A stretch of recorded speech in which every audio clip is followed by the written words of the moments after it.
Still living in El Cerrito. Okay, good. Well, someday maybe we'll carpool again to a rehearsal. Who knows? Who knows? Maybe.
Hello, everybody. It is Monday at 7 o'clock, and that means it is BCCO time. It's great to see everybody in our squares and whatnot, but of course, it's a wonderful time for us to collectively come together, make music together. While we are in our own homes and comfortable in our own homes, we can still make music together and still connect through this incredible music that we are learning and in the process of absorbing together. And so today is going to be a focus on the angel, and again, sort of that idea of the parlando and the music itself being the most mystical and incredible chord-like vocal singing. And so, like we said before, there are sort of static notes that stay throughout the entire time. There's this parlando section, which is speaking, singing at the same time, and a little bit storytelling. And then, of course, when the music comes, the voice of God, these chords come from nowhere, and it's absolutely gorgeous. And so we're going to be focusing on, this is week 4 of 5 of these 2 particular pieces, but of course we will be looking at Earth Song as well. And we will be trying to focus on both works to get them as well we can for next week when we sing through and really have a great idea about what makes these pieces special, what makes these pieces what they are. And so again, we're going to look into detail a little bit about both of them, but mainly the angel tonight. And then next week, we're going to be kind of going back over sort of the idea of what these pieces are about, how they're completely different, and how they set the text that both of them have been set to. So I'm going to transfer it over to Julia, who's going to do a warm-up, and then we will get started and dive deep into the music like we always want to. So Julia, all yours. All right, thank you, Ming. Happy Monday. Hello, everybody. Let's begin standing. Can I hear you? We can't hear you. Oh, there you are. Sorry. Okay, Great. Okay. Thank you. Hello then. In that case, in case anyone missed what I said, hello, happy Monday. Let's begin standing. So everyone's standing nice and tall. Make adjustments in your space if you need to make sure you have the room to just, very naturally stand. So check down with your balance here, with your base. Make sure you have a wide base. So your feet are underneath your hips. Give your knees a little bit of a soft, not a bounce, not to say that you should bounce on your knees, but bend them a little bit, a couple of times to remind you to relax them. And really reach up to the sky with your arms. And imagine you're holding a giant beach ball. So you're not reaching straight up with your arms and your shoulders kind of creeping into your ears, but there's space in between. So your shoulders are relaxed. Imagine you're holding a giant beach ball above you so that there's space between your head and your arms, and your shoulders are nice and relaxed. Excellent. And we're going to bring our arms down through cactus pose. Bring your elbows down and back so that you feel like maybe you're a bird kind of, shelving your wings for a moment. But bring your elbows down and back. As you do, feel like you're pulling your shoulder blades together, back and down. And look up a little bit. And you should feel a nice, great stretch through your chest, through your shoulders as well. So you're opening up your singing space, your heart space. And let's reach up one more time to the ceiling, holding that giant beach ball. And grab one wrist and pull that arm up and over to facilitate a nice good side stretch. Over to the side. My spine is very unhappy with me today. This is a great stretch. I'm feeling it. All right, let's a couple more seconds. Come back to center now. And then hold that beach ball again. And then same idea, you'll want to bring your arms back together, grab your other wrist, pull your arm up before you go over. And here we go, a nice good side stretch. Don't forget to breathe. Excellent, and let's come back to center now. And bringing your arms down to your side, nice and relaxed. Roll your shoulders back a couple of times and forward, and just kind of like wiggle things out. If you need to like wiggle your spine out a little bit, do that a little bit. Ugh. And then find that nice tall posture again. So that nice open heart space. Your hands are relaxed at your sides, and think about your alignment of your body right now. So see if you can achieve a nice straight line through your alignment of your body. So we're thinking your hips are over your feet, right?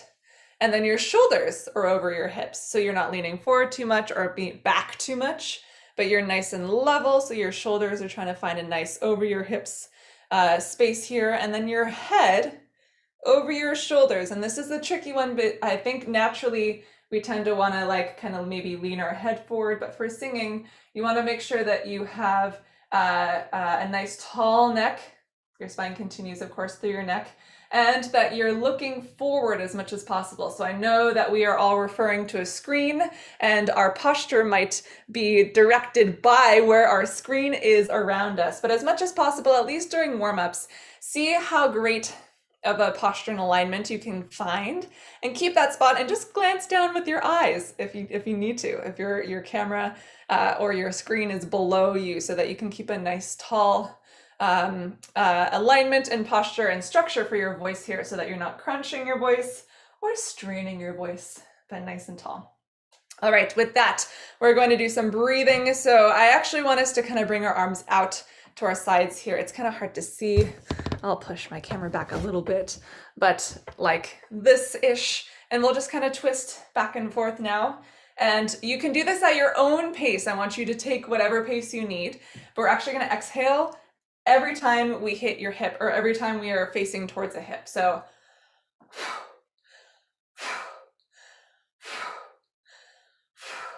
you can go as fast or slow as you need, but just focus on that constant inhale, out, etc. Let's do a few more of these. Here we go.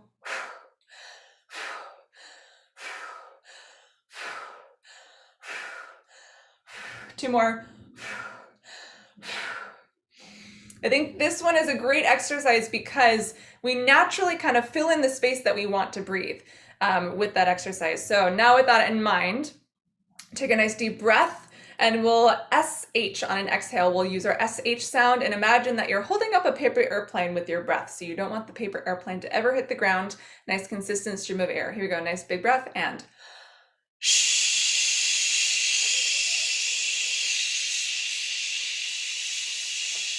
don't let it hit the ground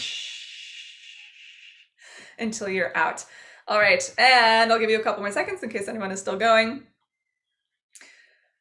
And now let's try another one. Take a nice deep breath, thinking about filling in deeper than you did before. So you want to feel like your rib cage is expanding. Your sides are expanding out, your tummy is expanding out this way, your back is expanding out this way. So everything basically from your rib cage down is going down and out as you're breathing in. So think about that as we inhale. On the exhale, same thing, keep that paper airplane up and aloft the entire time. Here we go, breathe in.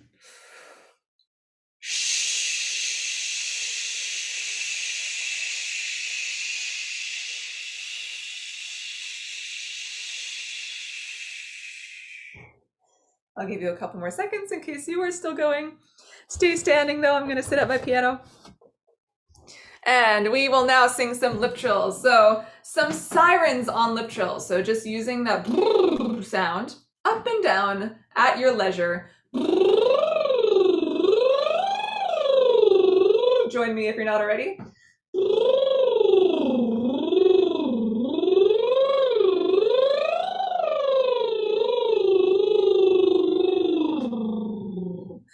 All right, to just get a little bit of a wake up with our voice here. And now in a nice relaxed hum with our jaw relaxed. So make sure that you're not clenching your teeth as you're humming. We're actually gonna be changing our humming consonants. So we'll sing.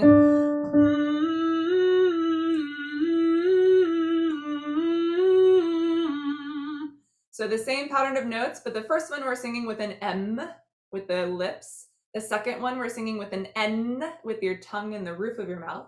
And the third one we're singing with an with your soft palate and your tongue together. Try that with me. Ready?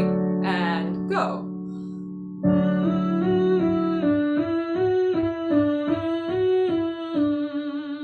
And just as you're changing between these different consonants here, see if you can just keep the placement always the same. So we're trying to find a nice buzz in our mask. As we do, and maybe a little bit of buzz in your nose. That's where I'm feeling mine most distinctly here at this moment. Here we go. Same place, and then we'll keep going up higher. Ready? And go.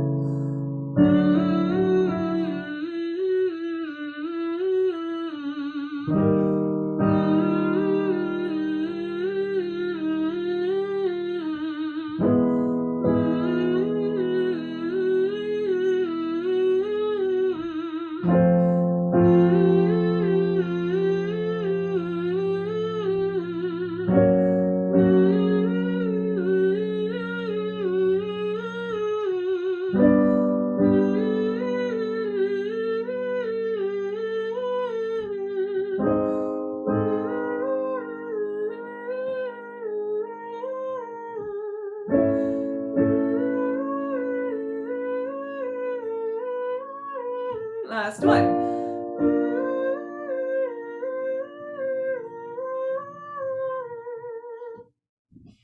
And now starting on an as our starting consonant. Again, making sure every time you close to the never clenching your jaw, never clenching your teeth together, but keeping your jaw relaxed and just bringing your lips closed. We'll sing.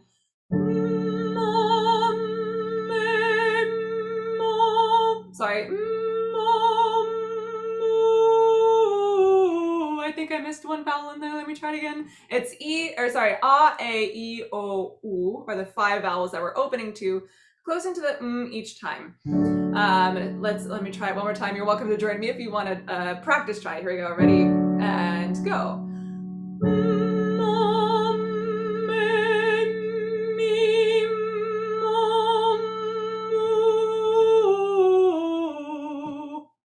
And as we do this, see if as you open up from the sound up into the vowel, make that transition into the vowel as immediate as possible. So it's not that you're not adding extra sounds in there, but really instantaneous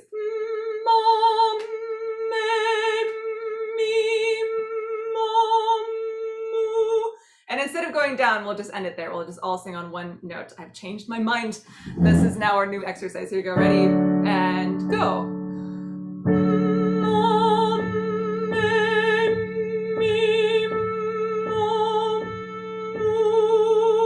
And take a big breath. And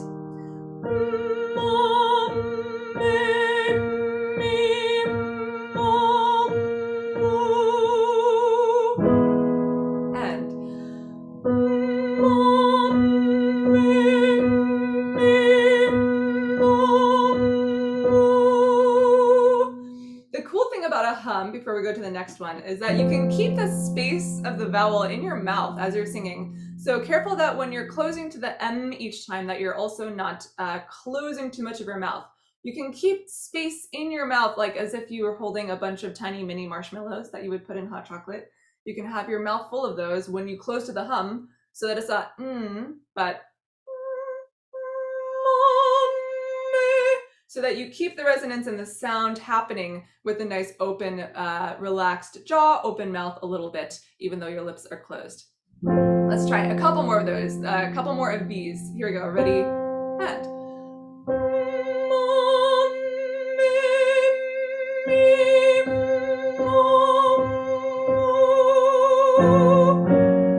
go.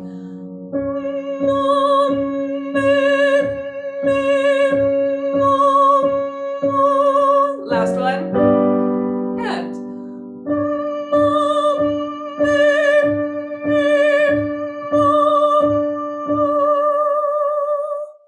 And playing a little bit more with vowels as well. We'll sing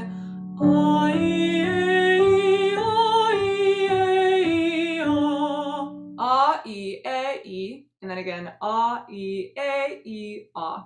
Back and forth. Same idea here, that you want to make the vowel change instantaneous so that there's not any sound in between. For example, I, so we're not adding Y sounds. It's just immediate pure vowels.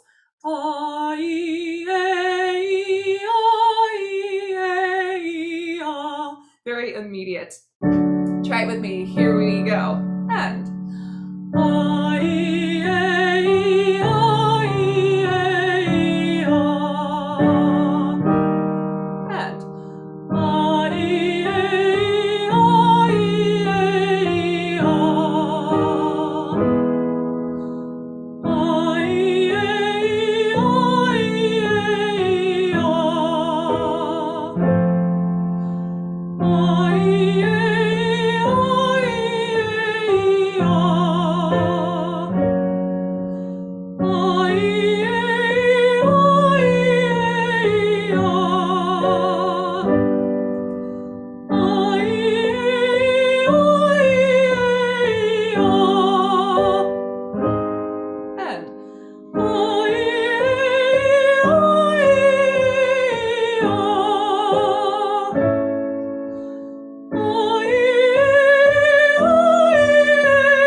make sure that you're changing or modifying your vowels, so it's not A, E, A, E, which is a little closed and a little harder to sing on higher notes. So the higher you get, always you can think I, it's just kind of like a mush of sounds. As long as it's open, lifted soft palate, relaxed jaw, you can be a little bit more loosey-goosey with your vowels here. Not as strict in terms of the shape of the vowel, but still strict in terms of your shifting between vowels, if that makes sense. So be very precise about when you're changing vowels and not finding space, the sounds in between. Here we go, same spot, and then we'll go a couple more higher. Ready, and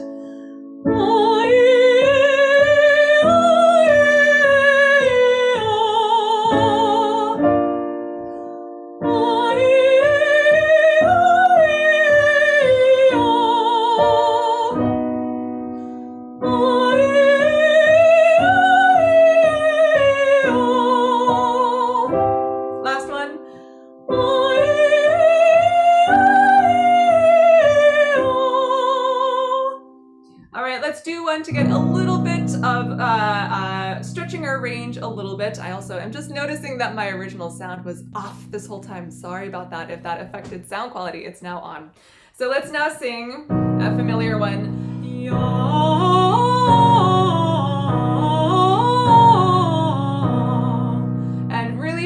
on lifting the space that you need for the high note, even though you're starting on the lower register. So you're preparing for the high note so that it evens out your tone across your range here. Ready, and go.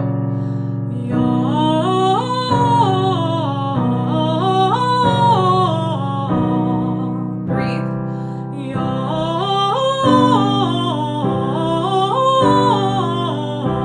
Breathe and lift.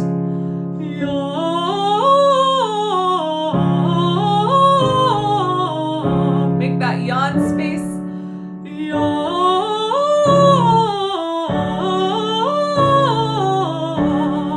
Breathe.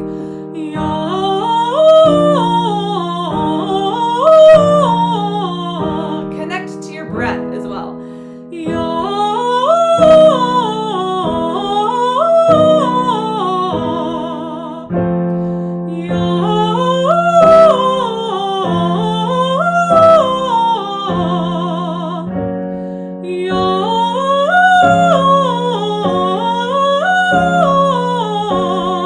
Big breath.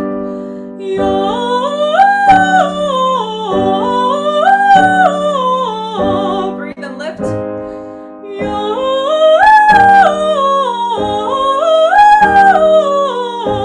Amorphous vowels now.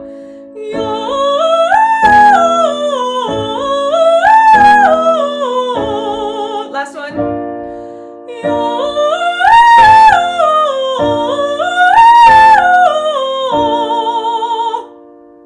All right, and now I have one last exercise for us, which I just came up with earlier today, so I want to make sure that I am singing this right.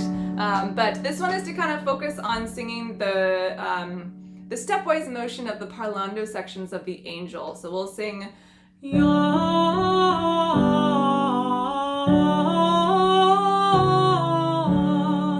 little longer combination of notes there, but we're going 1, 2, 3.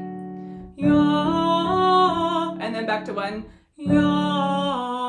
So going down and then back up. So we're basically going up 3 notes, back to 1, down 3 notes, back to 1, back up, but 1 extra note at the top there and back down. So it sounds like try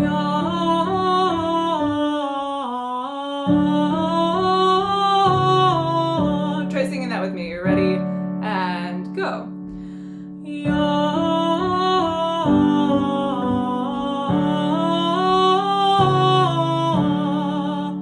As you're singing this, really make sure that that you're not like changing your vowel on every single note, but you're setting your vowel for the space you need for all of the notes. And you're not, because vowel and tone and everything is very intertwined. So if you change your vowel on every note on this stepwise motion here, it can really affect the consistency of your tone. So really set your vowel, keep it open in that lifted space, and then use your breath on the way through. And of course, these parlando sections will be perhaps have a little bit more rubato and movement depending on the text, also at Ming's discretion, but we're focusing on getting a nice consistency of tone throughout these longer moving phrases. Here we go, same spot, and then we'll go up a few. Ready, and go.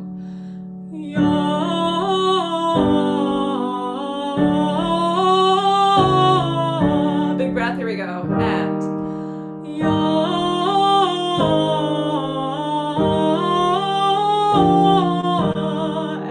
breathe.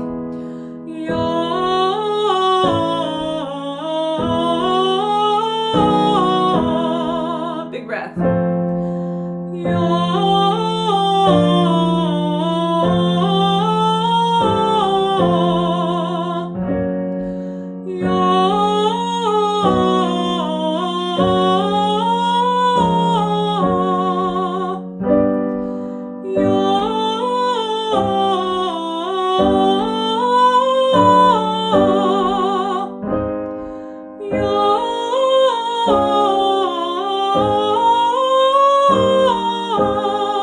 We'll keep going a couple more, but as we do, make sure that you're really connecting your breath and thinking about the larger phrase. Now that we've kind of practiced our vowel, make sure that you're really continuing through the phrase. Every single note is important. There's not one more note in this instance, at least, where one is more important than the other in terms of your breath support. So you want to make sure that you're really carrying through the whole phrase and not just kind of stopping your breath at one moment because you think that, the highest note is most important. No, make sure that every note is nice and supported and lifted. Here we go.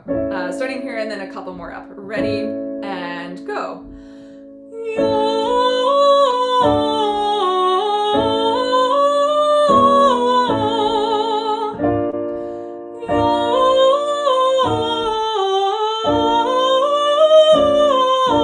That's a great key for me. Keep going.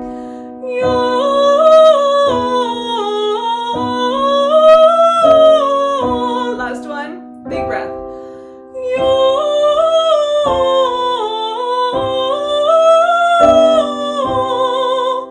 All right, and everyone take a nice deep breath and let's do a siren together from the bottom of our range up top and then back down. Here we go.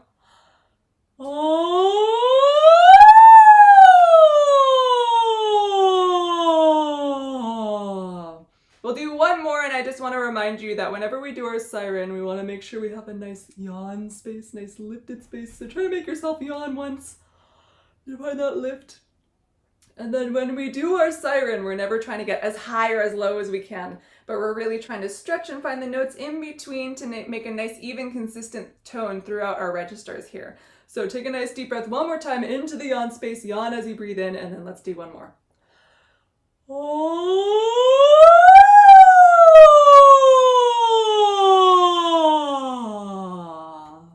All right, that concludes our warm-ups. If you're still standing, please be seated. And Ming, I will turn it back to you. Thank you, Julia. Wonderful. Did you say a mouthful of marshmallows? Yes, a mouthful of the tiny marshmallows that you put in hot chocolate. Marshmallows, because if you just have your mouthful of 5 very large marshmallows, it's kind of a little disconcerting.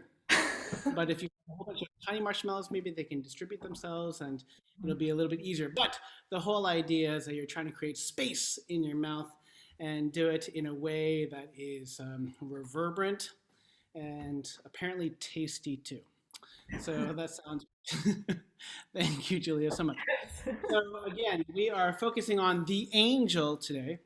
And this is this incredibly atmospheric work. And what I'd like to do is do something very similar to what we did on the first rehearsal of this. I want us to listen through and follow your part.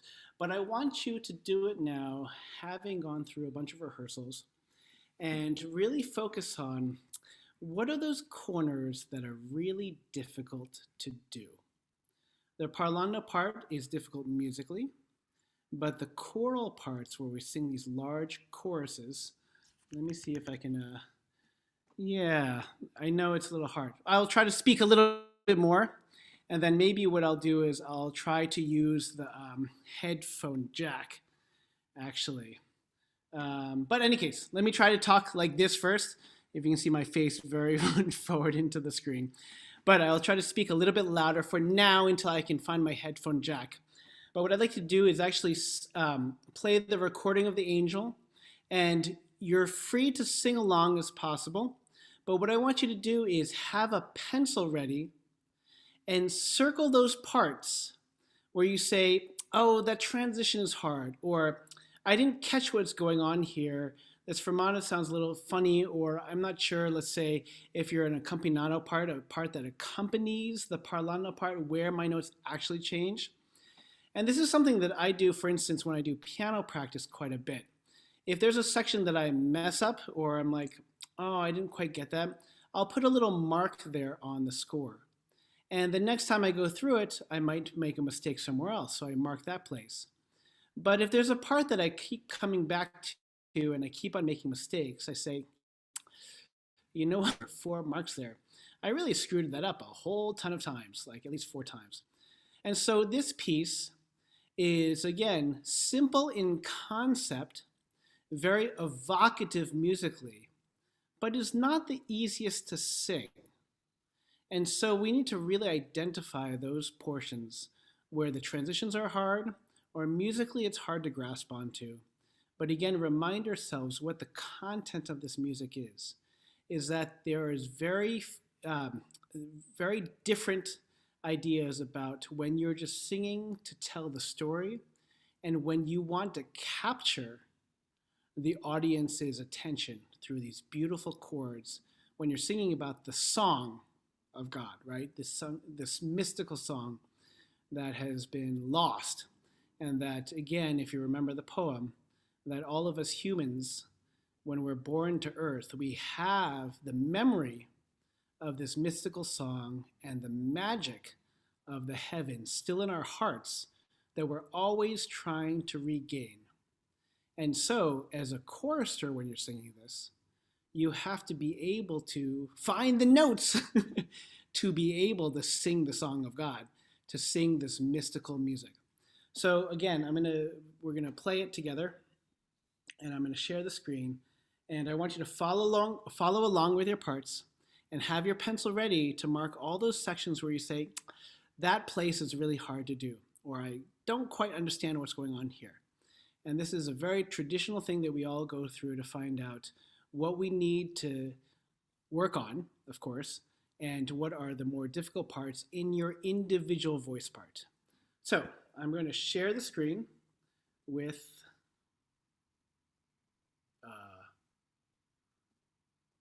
not my March Madness bracket. Where is, let me see, my March Madness bracket, which is completely destroyed now. Okay, hold on a second. Here we go. So I think I found, let me see if I can do this. Zoom, share screen. Wo ist du? Why can't I find das Musik? That's so bizarre. I'm gonna try this again. So I'm in music, Anderson, Musik. There you go. Here we go. Follow along with your music.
my computer immediately went from the angel to the death of Juliet from Romeo and Juliet, Prokofiev. So I had to intervene and stop her suicide. So yeah, so Angel, of course, I think when you listen to it again, and we've been talking about these three sections in terms, sorry, three different types of music that we sing, from the campinato, the solo single lines of notes, the parlando section, of course, and the big chords that come in. You know, it's really important to sort of gauge where you are with these various sections. So I want to go off into sectionals in a little bit, and start looking at some of these notes in a little bit more specificity before we come back before break, maybe about 22 minutes. So we really end up towards 8. But what I want to do is sort of spend a little time with the specific notes before we start putting things together. So why don't we go through sectionals for a little bit, and then we'll come back after that, okay?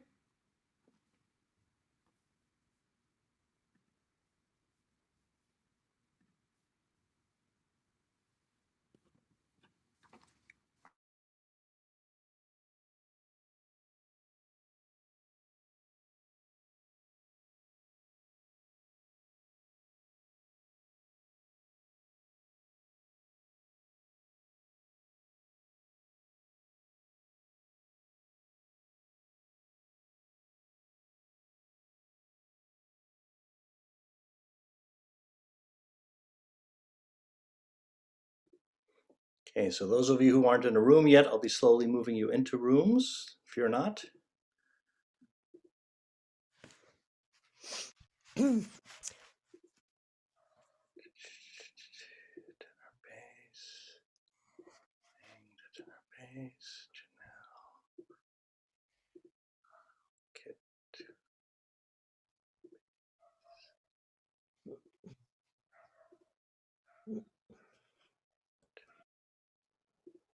And I'm left with Teresa and Gloria. I can remember your section, so tell me. I'm a second soprano, Teresa. Teresa, terrific, thank you.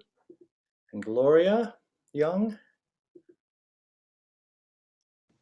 Alto.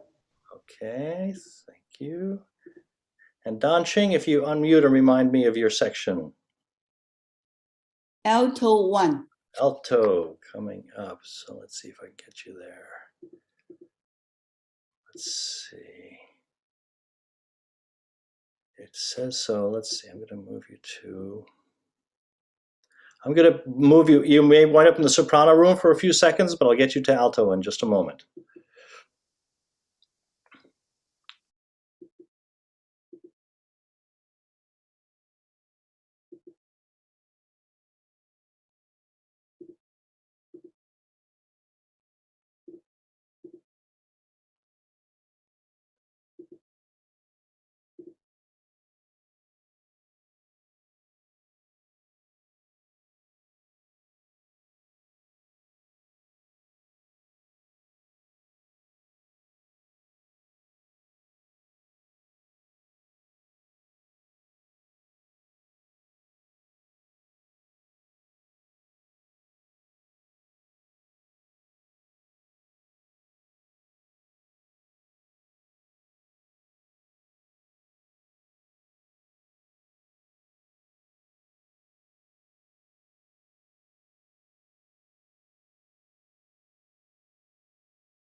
Hey, John.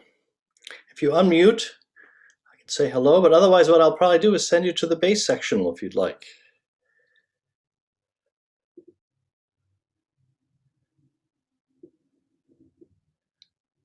There you go.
Hey, Ruth. Oh, there she goes.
Hey, Arnold, can I send you into the bass room?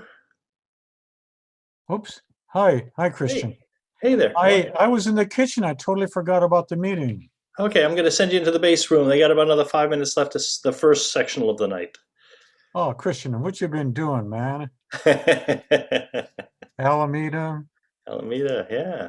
Tomorrow I drive up to Novato to meet our niece and others. And well, anyway, Nice. I'm glad to have something vocal to do. She's our dear niece is into what? Played in the band, played, sang, acted in theater in New Jersey. Ah, Holy Christ, why'd she come all the way to Davis? But there you are, all young right. kids. There you are. All right, here comes the bass sectional.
We are all back together, I think. We're going to take a little break for about 5 minutes, and then we'll come back and have some ideas. But feel free to unmute. Talk about your vaccination schedules. I think before we go to break, Ming, if you don't mind, Yes, that's right. we have two announcements for folk. So a little bit of chorus business. The first by David Flack, although he might have anticipated coming on 8030, but if he's here, we'll turn the mic to him. And then after that, Jan Marotta with the second announcement. So David, if you're here, you have the floor. I am here. So I think we can all agree that Zoom has a major shortcoming, which is that we can't hear each other sing. It's fine when Ming and Julia and Paul are talking, but once we start to sing, we only hear one voice, our own. So the Virtual Music Committee has been researching ways to solve that problem. And we found one called Jack Trip that looks pretty promising. We had 17 BCCO pioneers singing together this past Saturday, and we could all hear each other when we were singing. This week, we're adding another 25 pioneers. We made a deliberate decision that we want this project to be smooth and fun for everyone. The pioneers are getting all the kinks worked out. So when we open this up to the whole chorus, we hope it will be easy for each of you to get started with Jack Trip. Thank you, David. If you want to try Jack Trip, your section leaders will let you know when it's available. If you aren't interested, fear not. We are not making Jack Trip a prerequisite for participating in BCCO now or after the pandemic. But even if you choose not to try Jack Trip, you will still benefit. You will be able to hear the voices of all the BCCO singers who are using Jack Trip. You won't be singing alone any longer. One closing thought. We think it's likely that we will continue to use Jack Trip in some fashion after the pandemic. We can't predict the future, but we think there will be times when groups of BCCO members will choose to sing with Jack Trip after the pandemic instead of arranging an in-person rehearsal. So we think that devices will have a use beyond when the pandemic is over. So we'll keep you informed as we progress. We think we're getting close. That's it. Okay. Hi. So I'm Jan, and I'm just this is because of the nominations committee, and we have room on the board for one additional member. The term would start in June.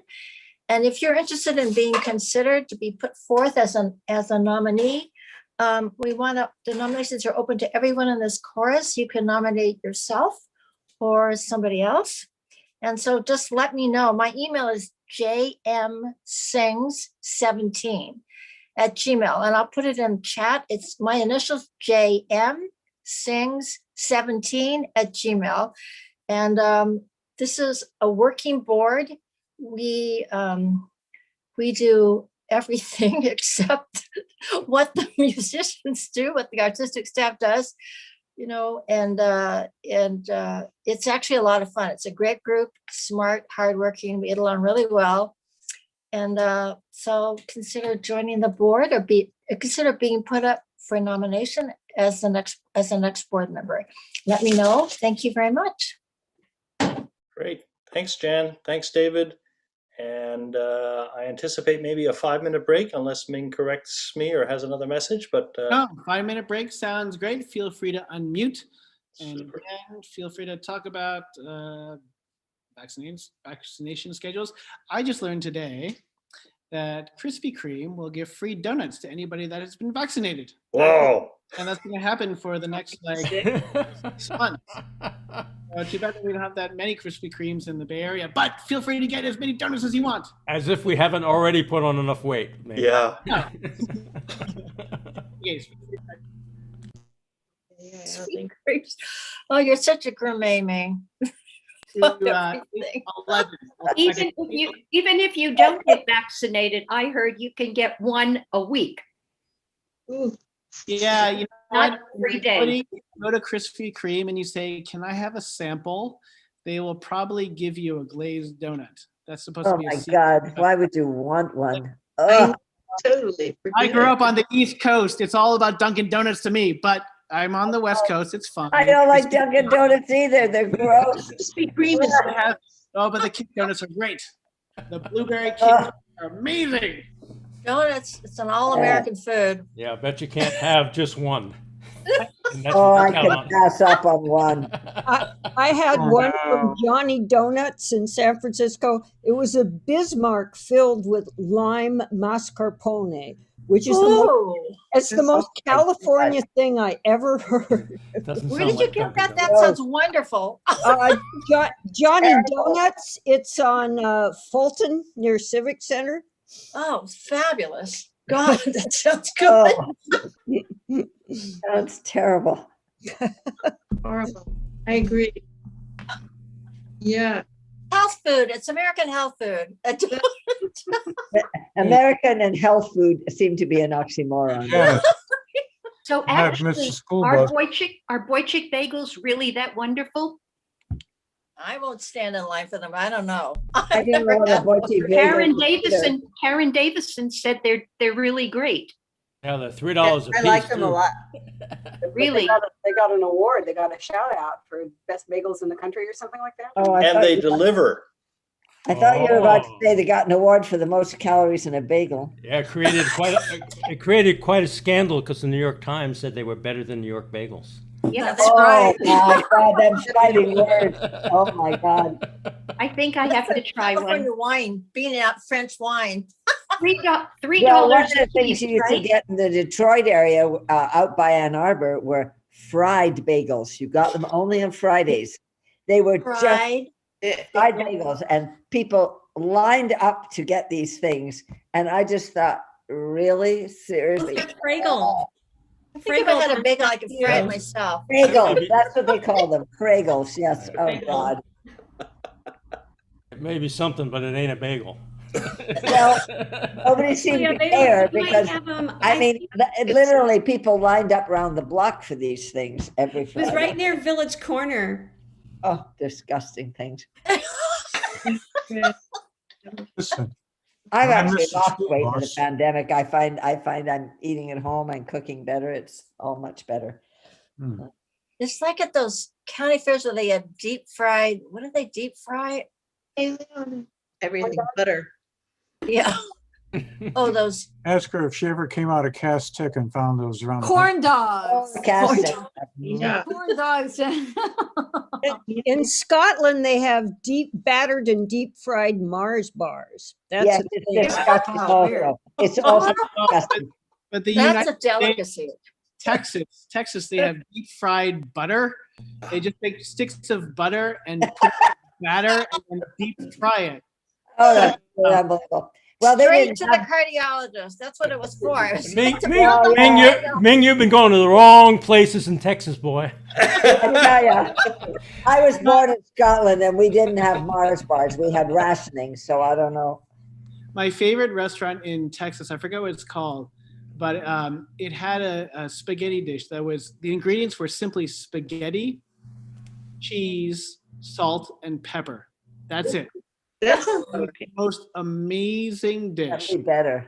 Cacio e pepe. It was That's just, what yeah, exactly. It was just cacio e pepe, right. and it was done so Oh, that's right. Satoko. right. And so Yeah. it was great. Ming, next time you go to Houston, let me know and I'll give you the best Cajun and the best barbecue joints in the city. Oh, and then you have to bring us takeout. Oh, I God. don't know about barbecue place, but my favorite barbecue place was in DC, and they had beef ribs, and like we don't do beef ribs in California for some reason. I don't know why. You know, oh God, it was so Vegetarians in California. good. You know, we're all Does gonna have to get Reverend vaccinated Jones- against cholesterol. Yeah, that's what we need. Any of you people know about Novato? Any good restaurants? In No. Novato, yeah, oh, my girlfriend used to take me to one. Novato, I have no idea. I think There's a that's- good breakfast place right off the freeway, coming from the south, and the first exit. Really good breakfast. Very old place, but I don't know the name. There's a rustic a rustic bakery that's in Nevada. That's fantastic. Oh. Right. So we eat our way up and down 50.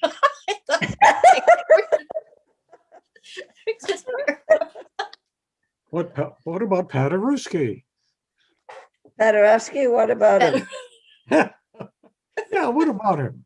Does he make bagels or doesn't he? Yeah. Krispy Kreme donuts? And Rubenstein. Oh, Rubenstein. Okay, it is 8:11. We are back. I'm feeling full after that conversation. I'm feeling sick. So remember what they say. If you imagine consuming food, you trick your brain into feeling like you've actually consumed some. And so some people say, as a dieting trick, if you're hungry, you should just imagine yourself eating like this big, huge, juicy cheeseburger or whatnot. And it'll create some sort of satiating feeling to it. So you'll feel a little bit satisfied. To me, that has the exact opposite result. It just makes me hungrier. But supposedly imagining it satisfies some area of your brain while obviously stimulating other parts of your brain. So what we're going to do is we're going to continue with sectionals for a little bit.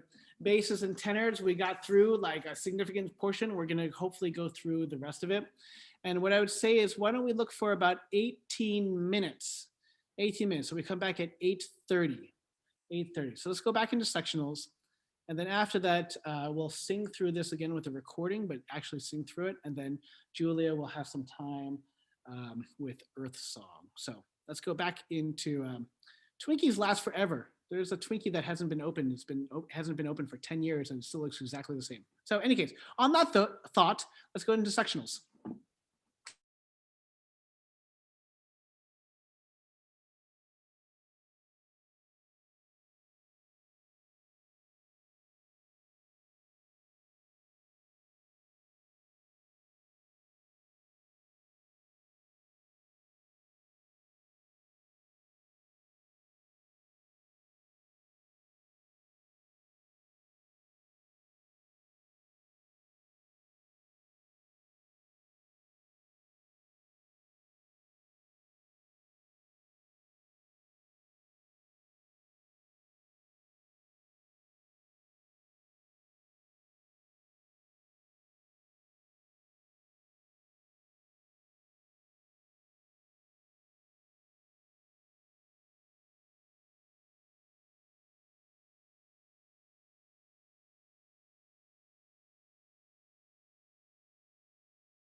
Hey, John, sectionals are going to end in about 10 seconds, so just stay put and everybody will come to you.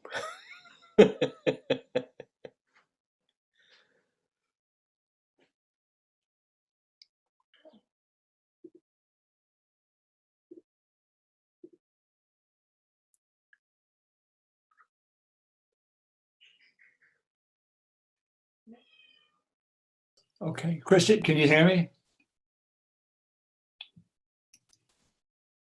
No.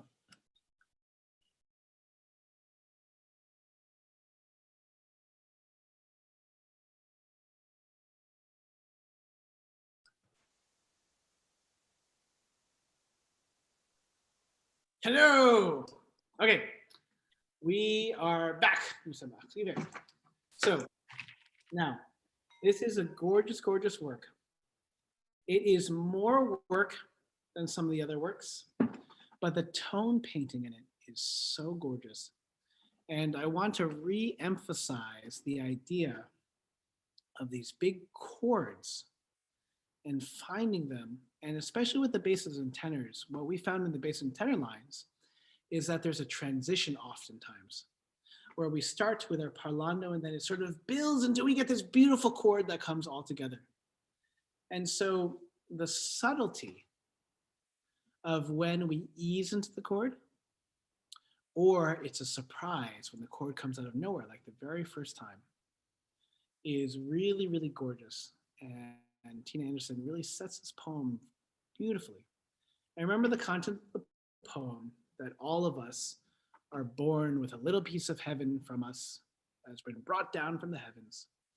And that memory of being in the heavens exists in music. And those chords that we feel, that we get shivers from, that we experience, that envelop us, are really from the skies in heaven. So as a singer, when you're singing this, to be able to connect to those chords and make it as special as possible, it's a really beautiful, beautiful moment that transcends the spoken text and the spoken line. So what I want to do again is actually play the Anderson, Tina Anderson, with a recording, but this time I want you to actually sing along and see how we do.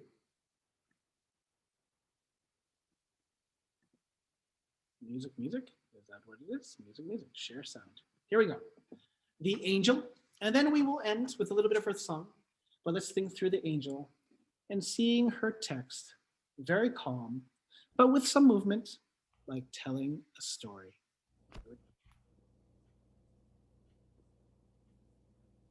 I'll connect along.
Up the C.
Gorgeous, gorgeous work. Gorgeous, gorgeous, gorgeous, gorgeous work.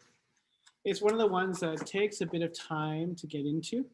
It takes a little bit of time to learn, but the payoff is so great because the more and more comfortable you feel, the more and more you can give yourself to those chords and feel like you can sing those chords. It's really beautiful. I might have mentioned this before, but there's this opera, Little Women by Mark Adamo. And it's 12 tone. It's atonal for most of it. But what ends up happening is that at the emotionally important parts, it becomes very tonal. And as a result, because all the music beforehand is so angular, and then when it gets to a beautiful part,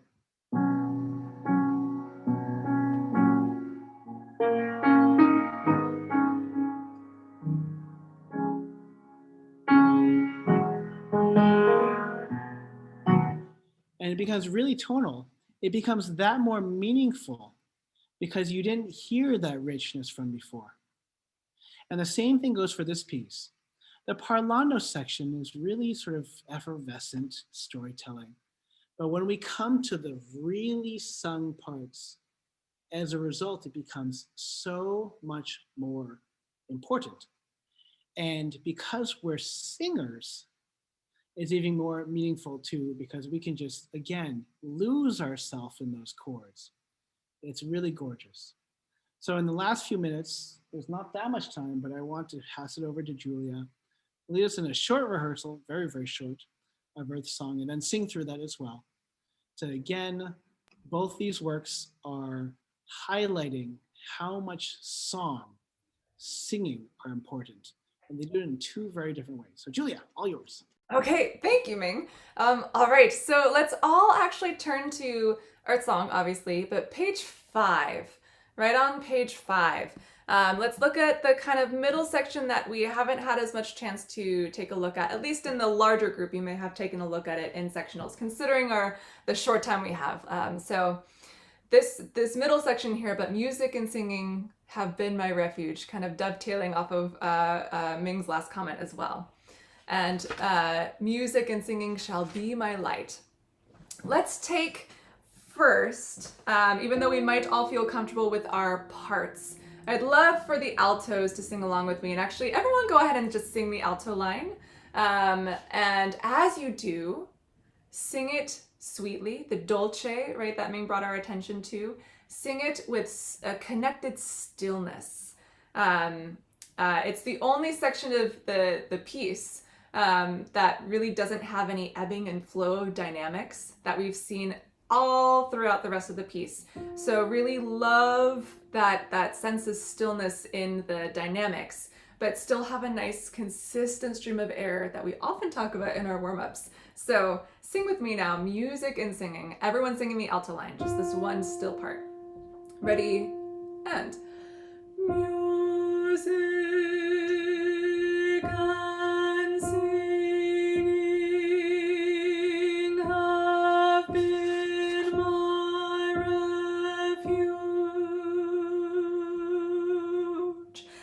and music singing be my light.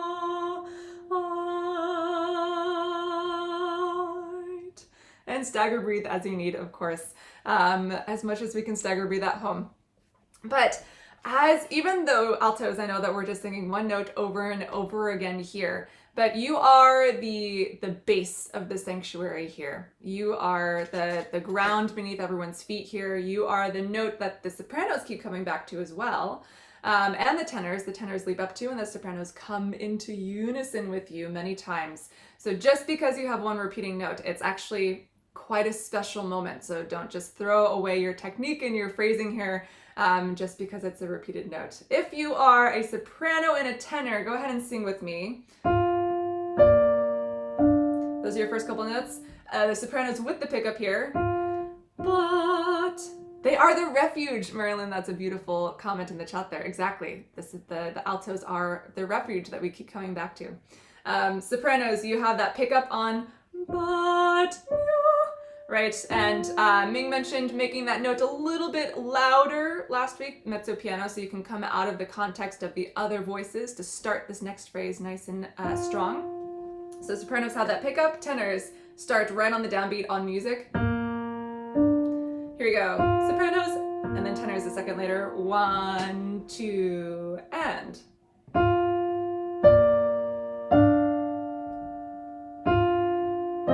Oh, I'm sorry, it's a different key. Let's try that one more time. We're now at F major, let's try it again. Piano is not my best instrument. Here we go. Sopranos, tenors. 1, 2, go.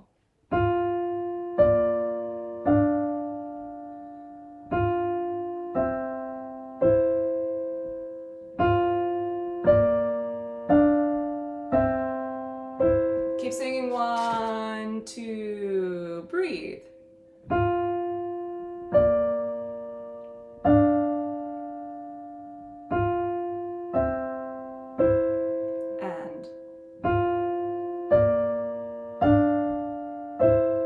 And 1, 2, off, just for now. And basses, let's go ahead and sing along on your part as well in measure 30. Everyone looking, if you're not singing along with the basses, just follow along with the basses, but everyone's singing this bass line as well. In my register, I'll sing music singing.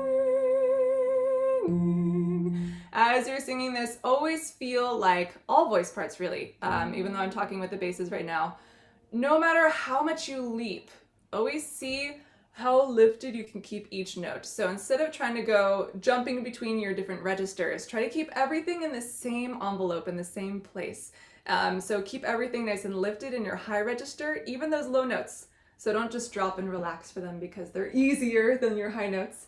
Keep it lifted so when you leap back up to your high notes, the high notes aren't something that you have to grab onto, but you can just kind of very easily step back up into them. So with a nice high placement basses, sing along with me. Ready? And. Music singing in our light. Still also very, very calm here.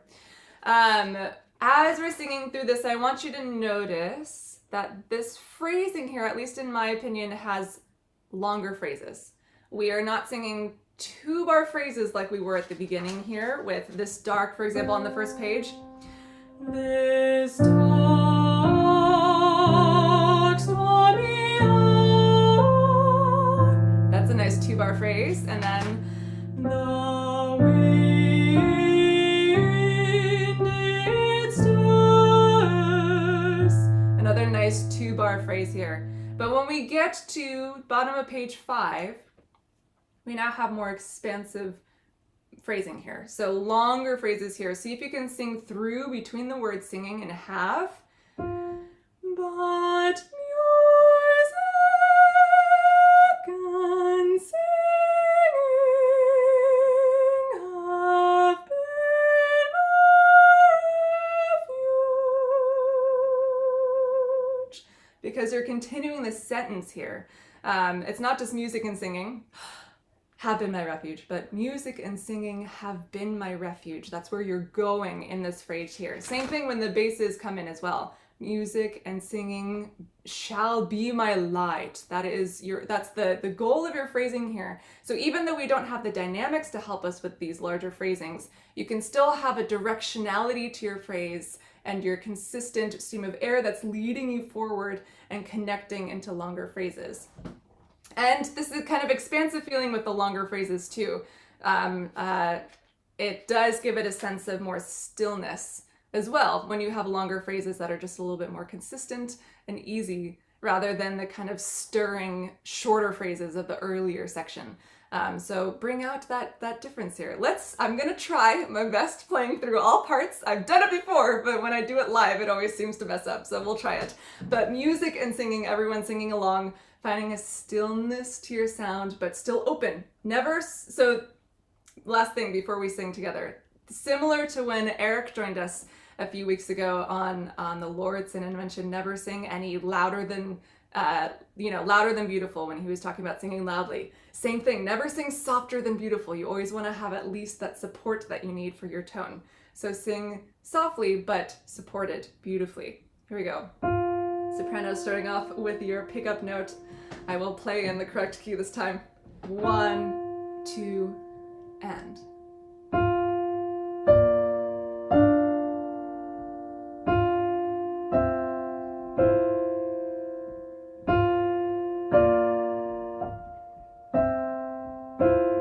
One, two, and.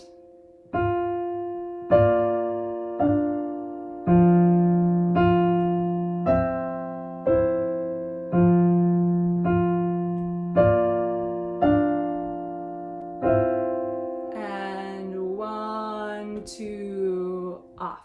Still, even though those last couple of notes there are high in most of our registers, still keeping it a light tone on the word light. Make sure your vowel is ah. For the last two words, my light, not my light, but my light. Everyone just say that with me. Ready? And.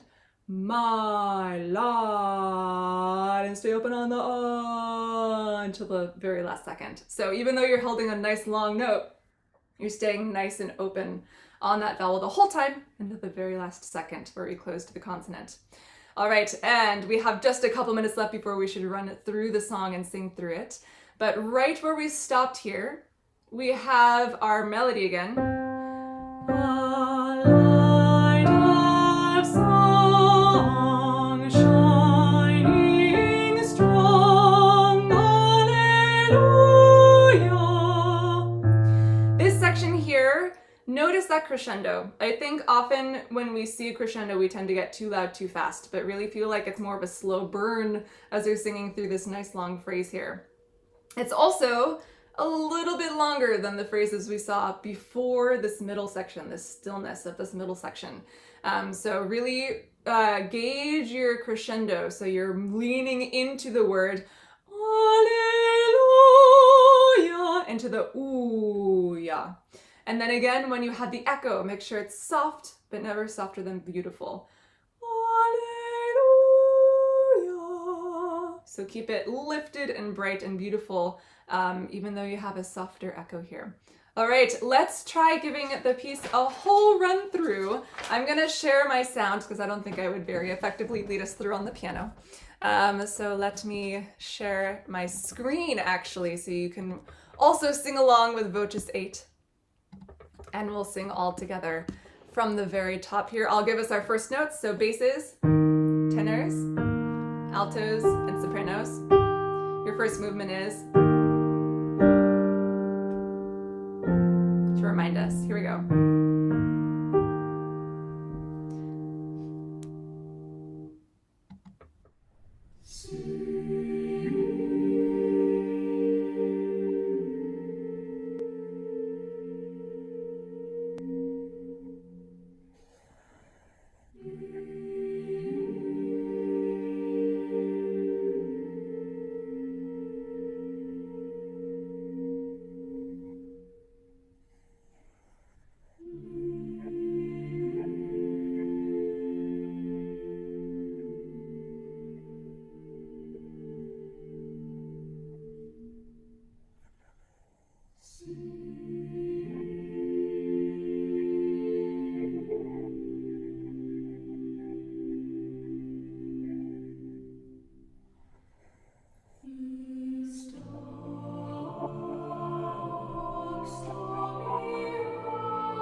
Such a beautiful work as well.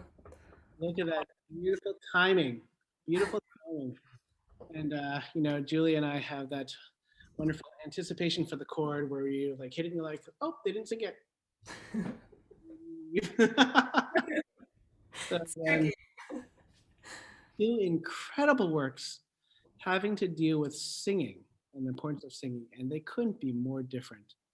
And you know, I think when we did the whole overview of this semester, you know, chamber chorus, we played one then the other, and there's a lot of similarities. You're like, oh, a lot of these sound a bit similar.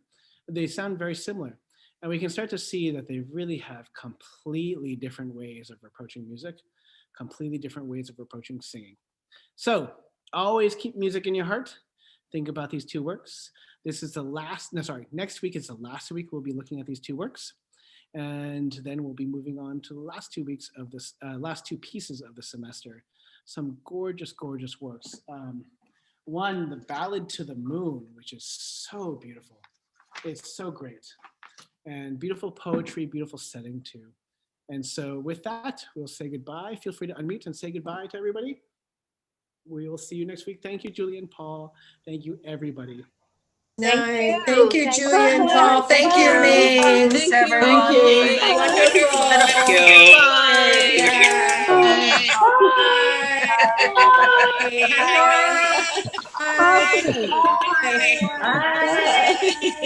Goodbye, everyone. Bye. Bye. Bye, Laura. Bye-bye, everyone.